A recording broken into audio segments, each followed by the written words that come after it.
Olá, boa noite. Seja bem-vindo ao Jornal da Record. Justiça de São Paulo manda prender condutor de Porsche que matou motorista de aplicativo. E sobe para 39 o número de mortes pelos temporais que atingem o Rio Grande do Sul. Agora, no Jornal da Record.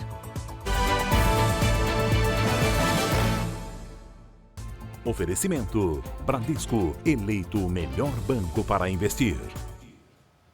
A Justiça de São Paulo decretou a prisão preventiva de Fernando Sastre Filho. Ele dirigiu o Porsche que provocou o acidente que matou um motorista de aplicativo em São Paulo e pode ser preso a qualquer momento. O Guilherme Mendes tem os detalhes. Oi, Guilherme, boa noite para você.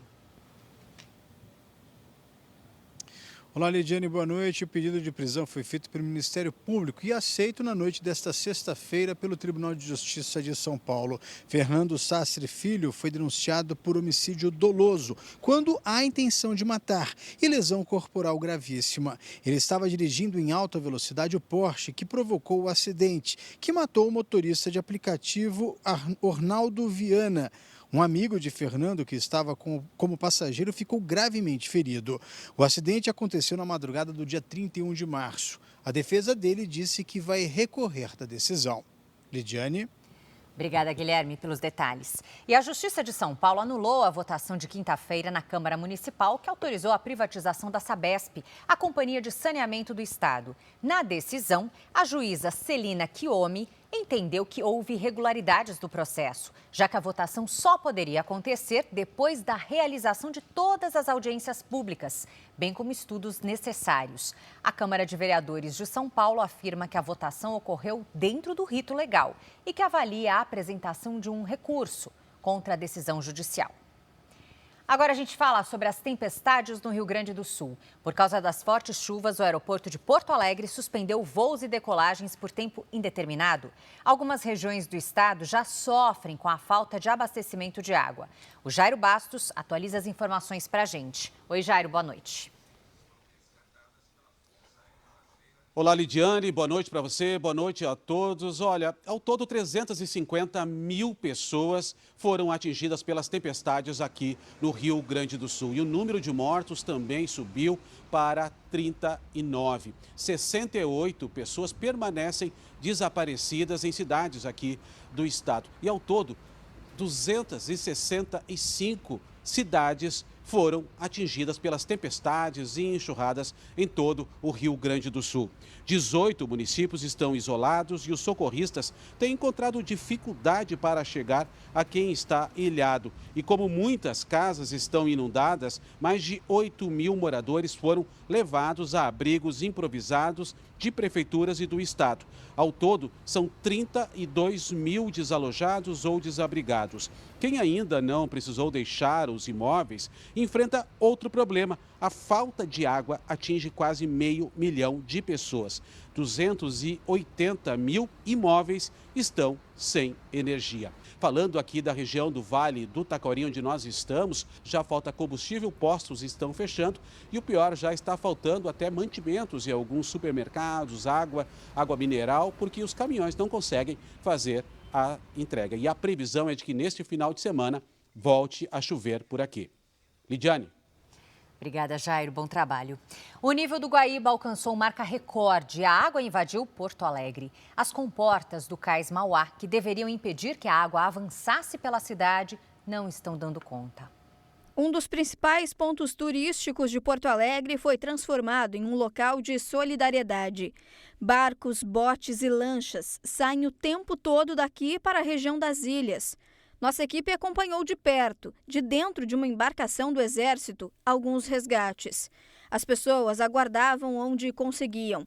Elas buscavam abrigo nas poucas partes secas que restavam. Tendas foram montadas para o acolhimento de quem chega.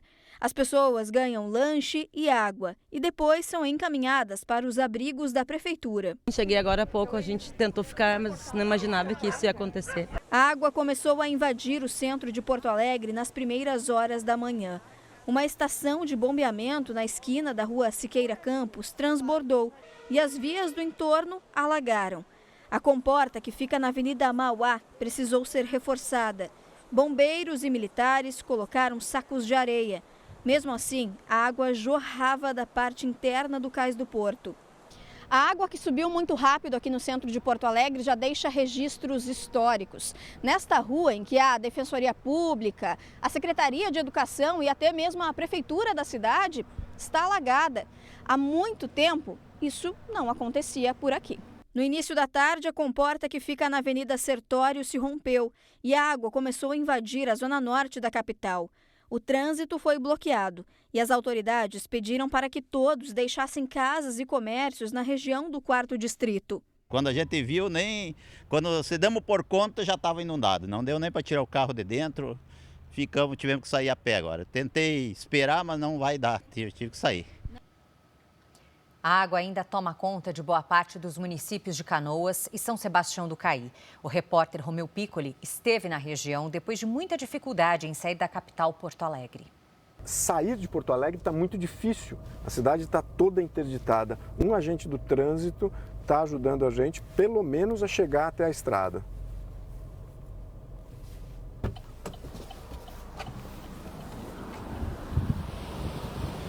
Por todo o caminho, nós vemos cenas como esta.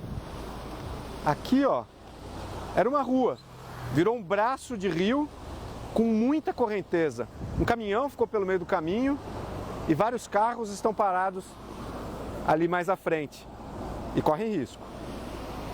Aqui era um galinheiro já? Tinha umas galinhas, mas morreram quase tudo afogado. Aí tem que buscar mais lá, ver se consigo resgatar elas. Mas perdemos tudo, já tapou o telhado já da casa já também.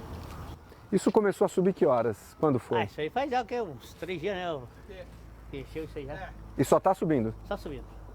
O criador está tentando chamar um porco que já atravessou toda essa área alagada e agora ele está parado aqui naquelas moitas. Ó, passando do lado de um carro. Para a gente ter uma ideia da altura da água, nós estamos navegando ao lado dos cabos de energia. Já está desligado, então a gente não corre risco. A casa do Wagner é aquela ali. Você construiu ela há 20 anos? 20 anos. Aqui a gente está navegando em cima de uma rua. A altura da água, para a gente ter uma ideia, está quase chegando nos cabos de eletricidade. Algumas pessoas ainda tentam chegar em casa, ver o que conseguem recuperar. Mas pelo nível da água, provavelmente essas pessoas já perderam tudo. Nas áreas onde a água já baixou, a gente consegue ter uma ideia da força da correnteza. Olha o estrago provocado nessa loja. Tudo isso foi destruído pela água. Acho que a imagem fala por conta, né? A gente está no centro da cidade, local bem alto assim, em relação até a outras regiões aí. E entrou 1,60 dentro da casa aqui, estragou. O que a gente conseguiu levantar, que a gente conseguiu botar no segundo andar lá, salvou. O que não tinha como levantar, que era preso, né, e tudo.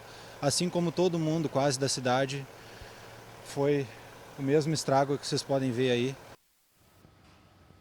Uma força-tarefa enviada pelo governo do Rio de Janeiro está atuando no resgate às vítimas das chuvas no Rio Grande do Sul. E o Felipe Batista tem os detalhes. Oi, Felipe. Oi, Lidiane, muito boa noite a você e a todos. Olha, a primeira leva dos militares de Corpo de Bombeiros aqui do Rio de Janeiro foi enviada para o Rio Grande do Sul na madrugada dessa sexta-feira. No primeiro dia de atuação, as equipes fluminenses resgataram mais de 20 pessoas que estavam ilhadas em localidades isoladas, de difícil acesso mesmo, em Lajeado e Bento Gonçalves. Além de militares especializados, a Força Tarefa conta com 2 aeronaves que operam por instrumentos, inclusive no período noturno, o que é muito importante. Mais 40 profissionais enviados aqui do Rio devem chegar ao Sul para auxiliar nas ações de busca e resgate. Essa delegação inclui mais de 50 especialistas em salvamento, em desastres e também na atuação em estruturas colapsadas e resgate de vítimas que estão em áreas ilhadas, totalmente isoladas. Situação bem preocupante lá, né, Lid? Com certeza, Felipe. Obrigada pelas informações. Em Santa Maria, na região central do estado, os bombeiros confirmam 4 mortes. A repórter Gabriela Milanese acompanhou a saída de uma das equipes em busca de sobreviventes.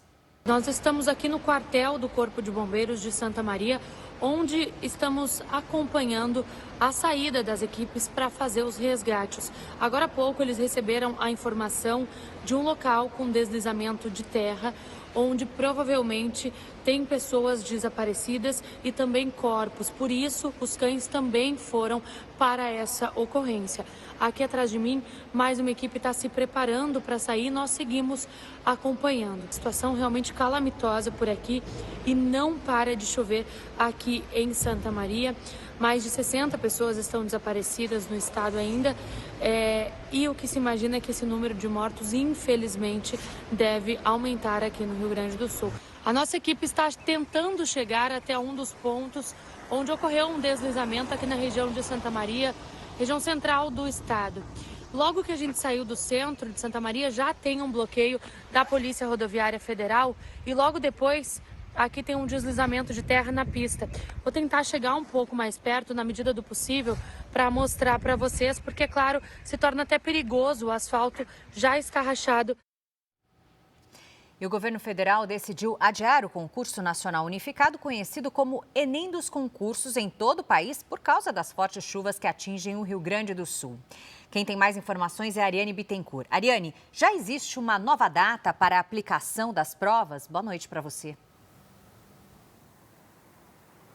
Boa noite, Lidiane. Ainda não. Nesta sexta-feira, a ministra da Gestão, Esther Dweck, afirmou que não existe uma nova definição a respeito das futuras datas de realização das provas. O Enem dos concursos seria aplicado neste domingo, mas a impossibilidade de alguns candidatos do Rio Grande do Sul participarem do exame fez com que o executivo adiasse a aplicação em todo o Brasil. Outra novidade anunciada é que a Caixa vai liberar o saque do FGTS para os trabalhadores vítimas das enchentes no sul do país. O dinheiro poderá ser retirado por meio do aplicativo do FGTS. Agora à noite, o presidente da Câmara, Arthur Lira, afirmou que a casa está à disposição para ajudar a aprovar medidas emergenciais que possam auxiliar o governo e a população do Rio Grande do Sul. Ainda sobre as chuvas no sul do Brasil, a Força Aérea Brasileira começou a coletar donativos para as vítimas das enchentes. Serão recebidos roupas, colchonetes, água e alimentos não perecíveis. As doações podem ser feitas nas bases aéreas de São Paulo, Brasília e Rio de Janeiro. Lidiane. Obrigada, Ariane. Famílias ao redor do país que têm parentes morando no Rio Grande do Sul enfrentam a angústia de não ter notícias. Juliene Souza, de 19 anos, se mudou para a cidade de Estrela, no Vale do Taquari, em setembro do ano passado, junto com o noivo. Os dois são de Lauro de Freitas, na Bahia. Ela falou com a família na terça-feira. Contou que a casa havia sido inundada e que ela estava a caminho de um abrigo. Depois avisou que o espaço também estava alagado. Agora a família não consegue mais contato. Que estava invadindo, a água estava invadindo, que ela precisava sair correndo, porque estava invadindo. E ela não imaginava isso, porque onde ela foi era um lugar alto. Que angústia. Foi realizado nesta sexta-feira em Madrid, na Espanha, o Fórum Transformações. O evento foi promovido pelo FIB, o Fórum de Integração Brasil-Europa, e debateu propostas e alternativas para a democracia diante da revolução digital. O ministro do Supremo Tribunal Federal, Dias Toffoli, fez uma participação por vídeo. Ele defendeu o papel do Estado na regulação da inteligência artificial. É sobre isso que nós temos que refletir. Quais as maneiras que nós podemos trabalhar para controlar esse sistema que realmente vem nos dominando. E uma das maneiras de fazer isso, não há dúvida, é o Estado regular adequadamente. O evento contou com rodas de debates. No painel Consolidação de uma Democracia, o Procurador-Geral da República, Paulo Gonet, destacou as fake news como ameaça à democracia. O primeiro ponto que eu acho que acontece quando se põe em risco os valores democráticos é isso. Se busca criar dificuldades para a formação de uma vontade livre. uma formação de uma vontade consciente, bem informada. Então, o ataque das fake news, o direcionamento de notícias falaciosas para um grupo que se autoalimenta disso, é um dos riscos que a democracia corre. O ministro mais antigo do STF, Gilmar Mendes, defendeu o trabalho das instituições para a realização das eleições no Brasil. O TSE, que é um órgão jurisdicional, mas também é uma agência de feitura, de realização das eleições, tentou tomar todas as cautelas, inclusive a informação à sociedade quanto à segurança das urnas eletrônicas, demonstrando aquilo que todos sabiam, chamando, inclusive, as Forças Armadas para que fizessem eventual teste ou monitoramento do sistema. Segundo o balanço do Center for American Progress, mais de 2 bilhões de eleitores em 50 países devem ir às urnas só este ano. 2 dossiês apontam como o regime autoritário de Cuba levou quase 90% da população à extrema pobreza. Os relatórios foram publicados por uma organização com sede na Espanha que defende que o país caribenho adote um regime democrático. Os documentos atribuem o declínio de Cuba à combinação de 3 fatores internos ligados à Revolução Comunista: o fim da propriedade privada, a corrupção generalizada e a fuga em massa da população para outros países. Para o autor, o regime cubano empurrou o país para uma crise multissistêmica, que inclui a falta de eficiência da indústria, a supressão da liberdade e o aumento da desigualdade social. O fim da União Soviética, que financiava a ditadura cubana, também é citado como um fato que contribuiu para a decadência. O embargo econômico imposto pelos americanos há décadas não é citado como decisivo para a crise financeira. Os 2 relatórios foram escritos por um jornalista de Cuba sob o pseudônimo de Agustín Pantorra. De acordo com a publicação, se o nome verdadeiro fosse revelado, ele poderia ser condenado a anos de prisão pelo regime totalitário cubano. A crise também afeta os serviços. Longos apagões atingiram diversas cidades do país em março. Uma pesquisa de setembro do ano passado do Observatório Cubano de Direitos Humanos apontou que 88% dos cubanos vivem na extrema pobreza. Em 2021, uma onda de protestos eclodiu pelo país para pedir melhores condições de vida, o que levou centenas de pessoas para a cadeia. A crise alimentar no país obrigou o governo a pedir, pela primeira vez, comida a uma agência das Nações Unidas.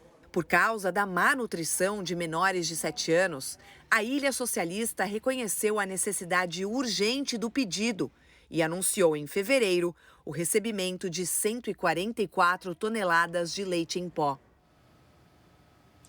Este foi o Jornal da Record. Ouça essa e as outras edições dos boletins JR 24 horas, agora também nas plataformas de áudio. Outras informações no Fala Brasil, edição de sábado às 7h30 da manhã. Você fica agora com o Fala que eu te escuto. Boa noite.